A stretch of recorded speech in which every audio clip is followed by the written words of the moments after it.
कुर्मी राजा साहूजी महाराज, हम सबको शिक्षा की जोत जलाने वाले महात्मा ज्योतिबा फुले, मां सावित्रीबाई, युवाओं में एक क्रांति का जोश भरने वाले शहीद आजम उधम सिंह बिरसा मुंडा एवं इस देश को एक विशाल संविधान देने वाले भारत रत्न डॉक्टर बी.आर. अम्बेडकर साहब, हम सबको मिशन का पाठ पढ़ाने वाले बामसेठ BS4 एवं बहुजन समाज पार्टी के संस्थापक मानवर काशीराम साहब, इस देश में एक बड़े सूबे की 4 बार मुख्यमंत्री रही, पूरी दुनिया में आयरन लेडी के नाम से जाने जाने वाली आदरणीय बहन कुमारी मायावती जी को नमन करते हुए एवं समय पर जन्मे सभी संत गुरुओं को, समस्त बहुजन महापुरुषों को नमन करता हूं। और यहाँ पर आए दूर दराज से मेरे युवा साथी पिता बुजुर्ग सभी का स्वागत वंदन करता हूं।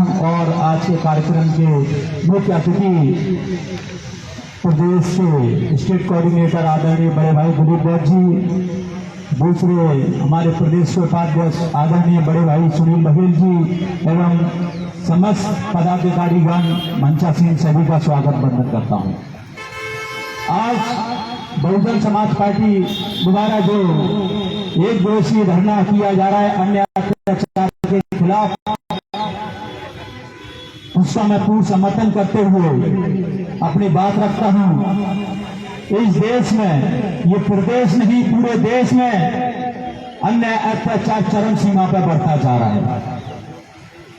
ज्यादा पुराने दिनों की बात न करते हुए सबसे पहले आप देखा कि यूपी में एक हमारा यादव समाज का भाई, पिछड़े समाज का भाई कथा करता है तो उसकी चुटिया काट दी जाती है। वो लोग कहते हैं कि पिछड़े भागवत कथा और पुराण नहीं कर सकते हैं ना, तो मुझे ये बता दीजिए कि जो ये ब्राह्मण बात कर रहे हैं तो सबसे पहले वो ये बताएं कि ब्राह्मण का क्या काम है? मंदिर में पूजा करना, कथा करना, ये लोग वो कहते हैं। तो फिर देश में, मध्य प्रदेश में हाई कोर्ट में जज क्यों बने हुए, क्यों व्यापार कर रहे हैं? जब ब्राह्मण समाज का काम पूजा पाठ करने का है तो जो दूसरों का काम वो क्यों कर रहे हैं? भाई, जिसके भगवान कृष्ण को, जिस समाज के, यादव समाज के भगवान कृष्ण को मानते हैं, कृष्ण समाज, तो वो अपने आराध्य की कथा नहीं कर सकता। एक यादव होकर यादव समाज के भगवान की कथा नहीं कर सकता। एक बहन हमारी जबलपुर की पटेल हैं, उनसे ब्राह्मण समाज के जो मनुवादवादी लोग हैं, उनके लोग क्या कहते हैं कि तुम्हें ब्राह्मण समाज के लड़के से शादी करनी पड़ेगी, उसके बाद तुम कथा कर सकते हो। ये कितनी दुर्भाग्य की बात है। ये देश आजाद भारत है, यह संविधान लागू है, ये देश संविधान से चलता है। उसके बाद ये कहा जाता है कि पिछड़े वर्ग का व्यक्ति कथा नहीं कर सकता है, दलित समाज का व्यक्ति ये नहीं कर सकता। तो पहले आप लाइन क्रॉस कर रहे हैं, आप अपने अधिकारों से दूर दूसरे के हक अधिकारों को छीनने का काम कर रहे हैं। इस देश में बाबा साहब ने एक बात कही थी कि शिक्षा वो शेरनी का दूध है, जो पिएगा वो दहाड़ेगा। मगर आज हमारी शिक्षा पर घात किया जा रहा है। इस देश में आज भी 80 से 90% लोग सरकारी संस्थानों में अपने बच्चों को पढ़ाने के लिए मजबूर हैं।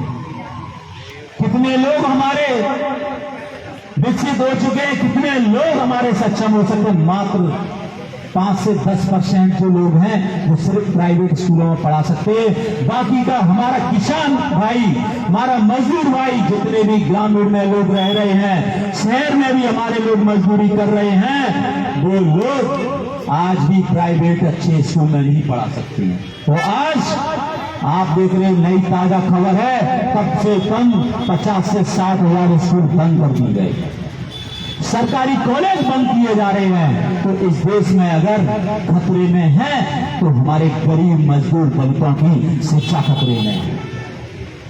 मेरे पिताजी जॉब कर रहे हैं, जितने भी यहाँ बुजुर्ग बैठे, कुछ लोग रिटायरमेंट बैठे हुए हैं, रिटायरमेंट हमारे साथी बैठे हैं, कुछ कर्मचारी बैठे हैं। तो आप बता दीजिए, सिर्फ हम सरकारी स्कूल की दम से आज एसपी, एसडीएम, पटवारी, वकील ये लोग बने हुए हैं। कौन सा ऐसा हमारे लोग हैं जो प्राइवेट स्कूल से बनकर बताइए, एक आधा हाथ खड़ा करके बता दे कि मेरे पिताजी प्राइवेट स्कूल से बनकर या मेरा भाई प्राइवेट स्कूल से बनकर आज एसडीएम बना है या एसपी बना है या कोई अधिकारी बना है। जितने भी हमारे वर्ग का उद्धार हुआ वो सरकारी संस्थानों से हुआ। आज शिक्षा का बाजारीकरण कर दिया गया है, संस्थानों का प्राइवेटीकरण कर दिया गया है। हमारे सबसे पहले शिक्षा का दिलों में राज करते हैं। ये हाई कोर्ट का मुद्दा नहीं रहा, ये मुद्दा पब्लिक का हो चुका है, ये पब्लिक का मुद्दा है। बाबा साहब को गालियां दी जा रही है, बाबा साहब की मूर्ति को खत्म करने की बात की जा रही है, और आप लोग कह रहे हो सिर्फ हाईकोर्ट का मामला। कैसे ये हाईकोर्ट का मामला है? आपके पार्टी के पदाधिकारी के साथ हमला किया जाता है। और जब बाबा सिर्फ वो आपको याद है कि 2 अप्रैल में जो हमारे भाइयों के साथ हमारे भाइयों के ऊपर केस लगे गए थे, तो जो पेशी करने जाते हैं उनके ऊपर हमला होता है हाईकोर्ट में। तो इसी तरह हाई कोर्ट में लठ टांग दिए जाते, पेड़ों पर लठ टांगे जाते, दीवार पर लठ टांगे जाते। वो किसके लिए टांगे जाते हैं? क्या वकीलों के लिए टांगे जाते हैं? इस देश में जातिगत हिंसा फैलाने के लिए और हमारे भाइयों के लिए लठ टांगे जाते हैं। उसका मैंने विरोध किया और विरोधियों ने मेरे ऊपर हमला किया। हम डरने वाले नहीं है, उन्होंने हमला किया तो ये देश गवाह है, ये पूरा समाज गवाह है। हमने मुंह तोड़ थाने में जवाब भी दिया, बहुजन समाज ने जवाब भी दिया और एफआईआर भी कराई। तो ये मुद्दा हाई कोर्ट का नहीं बचा है, ये मुद्दा पब्लिक का हो चुका है। ये जो बाबा साहब को मानते हैं, जो बाबा साहब के अनुयायी हैं, उन हर व्यक्ति का मुद्दा बाबा साहब की प्रतिमा का मुद्दा बन चुका है। इस देश में अगर बाबा साहब की मूर्ति, हाई कोर्ट में बाबा साहब की मूर्ति नहीं लगती है तो देश के करोड़ों जो बाबा साहब को मानते हैं उनके स्वाभिमान को खतरा है, उनकी बेइज्जती है। और एक बात कहूंगा कि काशीराम साहब ने एक बात कही थी कि भारतीय जनता पार्टी और कांग्रेस एक नागनाथ है तो एक सांप नाथ है। ये 100% सत्य कहावत है। आप देख लीजिए, राहुल गांधी एक लाल किताब दिखाते हैं, संविधान को बचाना है, संविधान को बचाना है। वो लाल किताब कौन सी है हमें क्या पता? संविधान की किताब का पृष्ठ पेज है, जो पहला पन्ना है उसमें संविधान का फोटो है, मगर वो कौन सी लाल किताब दिखाकर हमारे बहुजन समाज को गुमराह करने का काम कर रहे हैं। हमारा समाज बातों में आ जाता है कि ये हकीकत है। हमारे वर्मा जी ने भी कहा, तमाम लोगों ने कहा कि ये कांग्रेस हमारे साथ छलावा करती है, हमारे लोगों को गुमराह करती है।